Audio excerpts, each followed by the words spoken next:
Bonjour, moi c'est Emmanuel et je suis développeur depuis un petit moment déjà et je vais vous expliquer dans cette vidéo comment installer N8N avec Docker.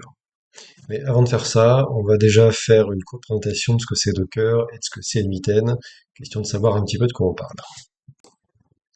Alors, Docker, c'est un outil qui permet de faire tourner des applications dans ce qu'on appelle un conteneur. Un conteneur, c'est un peu comme une boîte isolée qui contient tout ce dont l'application a besoin pour fonctionner. C'est-à-dire son système, ses dépendances, ses librairies, etc. Du coup, on n'a plus droit au légendaire non, mais ça marchait sur mon poste. C'est fini cette époque. Donc non, Docker garantit que tout fonctionne de manière identique partout. Autre avantage, c'est rapide à déployer, c'est facile à supprimer et c'est propre. Tu veux tester une application, tu lances le conteneur. Tu veux supprimer l'application, tu arrêtes le conteneur. Il n'y a pas de trace dans ton système, tout s'est passé dans le conteneur, c'est propre. C'est pour ça que beaucoup de développeurs ou d'administrateurs s'en servent pour gérer des environnements de test, manager des microservices, ou, comme dans notre cas, installer simplement des applications comme N8N. Alors maintenant, N8N, qu'est-ce que c'est? N8N, on peut le voir un petit peu comme un outil qui nous permet en fait d'automatiser certaines tâches. Il reprend les grands principes de ce qu'on retrouve dans le codage avec des variables, des boucles, de l'interception d'erreurs par exemple. La grande caractéristique de N8N, c'est que il est quand même principalement fait pour connecter les services entre eux. Par exemple, Gmail, un calendrier, une IA, une base de données. On va par exemple aller lire des mails dans une boîte mail, peut-être par rapport à ce mail, créer un rendez-vous dans un agenda, et entre-temps, on aura répondu à ce même mail en le faisant passer par une IA, et on aura enregistré dans une base de données que quelque chose s'est produit.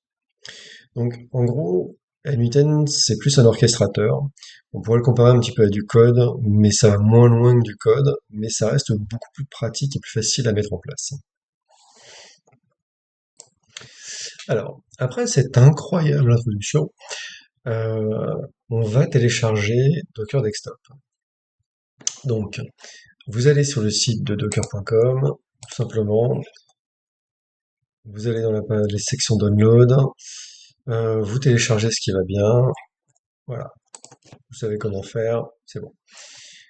Une chose, c'est qu'à la fin, en fait, de l'installation de Docker, il va peut-être vous demander de faire la mise à jour de la couche WSL2, qui est la couche, en fait, Linux pour Windows.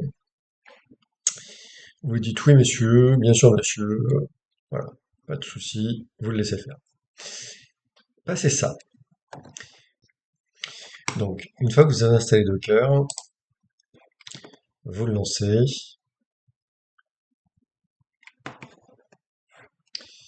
et vous arrivez, tadam, dans Docker Desktop.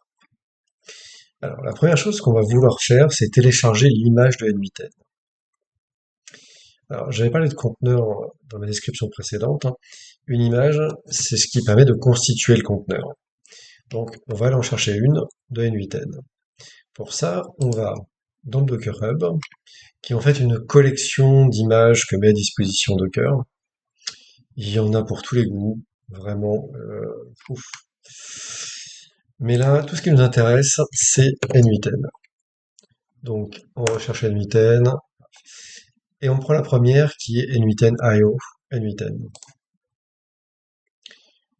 On la récupère avec pool, on prend la latest, et on voit que dans Images, il est en train de la télécharger. Donc c'est une image qu'il télécharge, c'est pas un conteneur.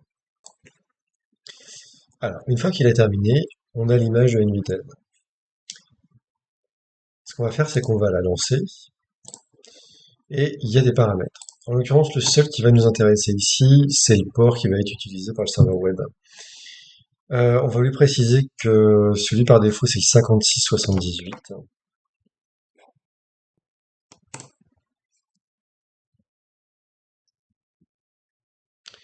Il construit le conteneur, il nous a mis sur la partie conteneur, il a construit l'image, il a fait ce qu'il avait à faire, et il nous indique à la fin que l'éditeur est accessible sur localhost 5678. Donc, on y va. Donc, on arrive sur notre localhost 5678. Il nous demande les informations pour nous connecter. Donc, ok, paf. Et un super mot de passe.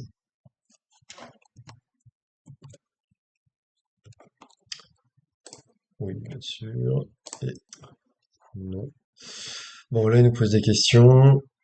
Allez, mais on s'en fout. Et on est parti. Et donc, nous voilà sur notre N8N. On peut créer son nouveau workflow et mettre en œuvre toutes les super idées qu'on a en tête. Alors, ça veut dire qu'à partir de maintenant, chaque fois que vous voudrez accéder ici à votre N8N local, ce qu'il faut bien falloir avoir en tête, c'est qu'il va falloir que le conteneur soit lancé. Alors, on retourne sur Docker. Là, donc, on est dans les conteneurs. On voit que notre conteneur est lancé. Tout va bien. Si j'arrête mon conteneur et que je retourne sur le site et que je fais un CTRL F5, mon site n'est plus accessible. Tout simplement parce que mon conteneur n'est pas lancé. Donc le serveur web et tout ne sont pas actifs. Si je relance mon conteneur, évidemment, c'est reparti. Donc il faut bien avoir ça en tête. Si vous voulez utiliser votre N8N, il faut que votre conteneur soit lancé. Alors, par défaut, même si vous fermez Docker Desktop, il est quand même en train de fonctionner en arrière-plan. Donc vous l'avez tout simplement ici. Docker Desktop is running. Si vraiment vous voulez l'arrêter alors que vous êtes en cours, vous faites un kit desktop, Docker Desktop. Vous pouvez le mettre en pause, le restarter, enfin, des choses comme ça. Mais n'oubliez pas que il se met toujours en tâche de fond. Et donc, il dit aussi qu'il faut toujours que votre conteneur soit lancé pour que vous puissiez utiliser votre N8N. Bon, à partir de là, vous avez Docker, vous avez N8N, il vous reste plus qu'à vous amuser avec et à mettre en œuvre toutes les idées que vous avez en tête. La prochaine fois, je vais vous montrer comment rajouter un conteneur Python dans lequel on va créer un service REST qu'on va interroger avec le conteneur N8N. Tout ça dans une seule image qui contiendra tout. D'ici là, je vous souhaite de bien vous amuser avec N8N, mais pas que. Et je vous dis à la prochaine.